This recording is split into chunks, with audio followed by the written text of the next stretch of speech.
All right, you guys. As the WNBA soap opera continues, we now have the NFLPA chiming in. The NFL is getting involved in this collective bargaining agreement with the WNBA now. This is wild. This is crazy. We're going to break it all down. I don't know if this helps. We got the WNBA players getting any and everybody that they can involved, and I don't see this turning out well. We got more news on it. Let's get right into it. Welcome to Keep the Vision. Make sure you like, comment, subscribe, share the channel, hit that bell notification, hype the video. It is always greatly appreciated. Now, obviously, we have this entire CBA thing going on with the WNBA versus the WNBPA. We have seen shots fired on social media. I've never seen a collective bargaining agreement where players are clowning commissioners, from Adam Silver to Kathy. I haven't seen this. We have the WNBA come out and blast the WNBPA for lying to the people about the negotiations and the offers, and exposing their unwillingness to even negotiate with the WNBA, as if they have no interest in getting a deal done at all. It is actually really, really wild. Let's take a look at what the NFLPA had to say in regards to this situation. Here it says, NFLPA stands in solidarity with the WNBPA as it fights for a collective bargaining agreement that reflects the players' undeniable impact on the league's growth. It's time for fair compensation, proper working condition, and a future that puts players first. And here it says, we stand with the players. Now, I'm not gonna lie, this is the irony of this coming from the NFLPA, when y'all players can't get, y'all can't even get a lockout together. Y'all can't get guaranteed contracts. NFL players, y'all got all these incentives. Only money y'all get is the upfront guaranteed money and all of this stuff. I don't really know, like NFLPA, like, come on, bro. Y'all got some things y'all need to get straightened out on your own. And be real. Now, y'all definitely got the players' salaries up. We got wide receivers making $30, $40, $45 million a year. DNs making $40+ million a year. So y'all definitely doing y'all part on the pay, but there's still certain things y'all haven't even gotten together, like fully guaranteed contracts. A guy can sign a 3-year contract in the NFL and get cut in year 2 and not get no more of his money. So it's like, y'all got things y'all need to get right in your own damn CBA. But obviously, the WNBA, they're trying to rally the troops. They're trying to get as much public support as they can, and them having the NFLPA behind them, maybe they feel it's a good look. It'll help the cause, and that is what they're focused on. So at the end of the day, they're all hands on deck. You seen them go and get New York City legislators and all types of people to come out. You know what I mean? They're going on Kamala Harris. They're doing a lot. And they're trying to win over public opinion and get as much public support as possible. Now, let's take a look at this article here on The Athletic in regards to the CBA and the Friday's deadline. We're just 2 days out now, guys. We're 2 days out from the deadline. So, like I said, I'm going to be monitoring and watching this thing like a hawk. If the WNBA doesn't reach a CBA agreement by Friday's deadline, what's next? All right. Here we go.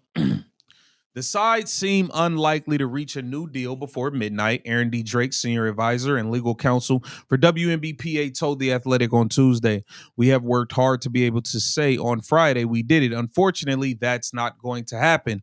She added, I believe in miracles. I'm not hopeful agreeing to a deal by Friday is going to come to fruition.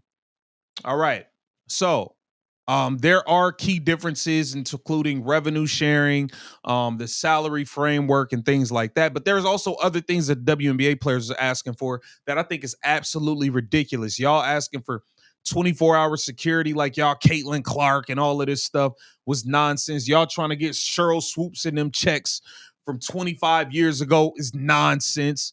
It's like, there's a lot of things where it's like, y'all need to get that out of there. You know what I mean? Um, let's take a look at this right here. What's happening before the deadline? The sides continue to meet until Friday's deadline. A WNBA spokesperson said the WNBPA submitted a counter proposal on October 27th after the league submitted its most recent proposal on October 1st. So this is showing the WNBA wasn't lying when they said the WNBPA had not been responding to their proposal. They sent in a proposal on October 1st. That is more than that's almost a month ago.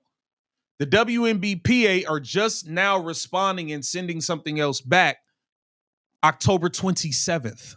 So the WNBA wasn't lying when they said, yo, they're not even like negotiating, like they're not talking. So there you have that. It says, we've been negotiating with the Players Association in good faith with urgency for several months with the goal of finalizing a new CBA as quickly as possible. A league spokesperson said in a statement, throughout this process, we have been clear that our top priority is reaching a new CBA agreement that addresses players ask for significant increases in pay, benefits, and enhancements to their experience, while ensuring the long-term growth and success of the league and its teams. The Players Union continues to propose a system in which players' salaries are tied directly to the WNBA business, where salary increases are linked to a percentage of revenue generated by the league. The WNBA, meanwhile, has proposed a revenue sharing system similar to what is currently in its CBA, which has fixed salary cap and additional uncapped revenue sharing, but only if league revenue exceeds certain targets. In either scenario, significant increases in player salaries are expected. It says, on Tuesday, the WNBA offered the Players Union a 30-day extension to continue negotiating the new agreement. Sources with knowledge of the talks confirmed to The Athletic. All right, now here's what's gonna happen if they do not sign an extension. Does a work stoppage immediately begin if a new deal or extension isn't reached? No. Even if the sides do not agree to a new agreement or temporary extension by Friday's deadline, a work stoppage does not go into effect immediately. Without a deal on Saturday, if no extension is agreed to, the sides enter a period of status quo, which in effect means the working conditions remain the same. Players could still enter team facilities and receive medical benefits in a status quo period. If the league wanted to change any conditions, it would have to bring the desired changes to the WNBPA for bargaining, even as the parties negotiate a new contract. In a period status quo, either the league or the players union could announce a work stoppage. Players could elect to strike if a contract is not in place, though it's not required.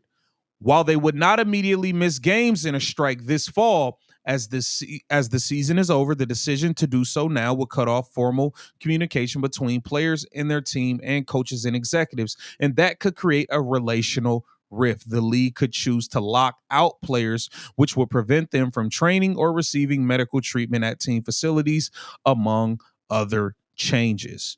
So that is what we're looking at if a deal is not reached, or if an extension is not signed by the deadline of Friday. They will enter a status quo period where talks can continue and players can continue to use team facilities and things of that nature, but that can be shut off at any moment from the WNBA.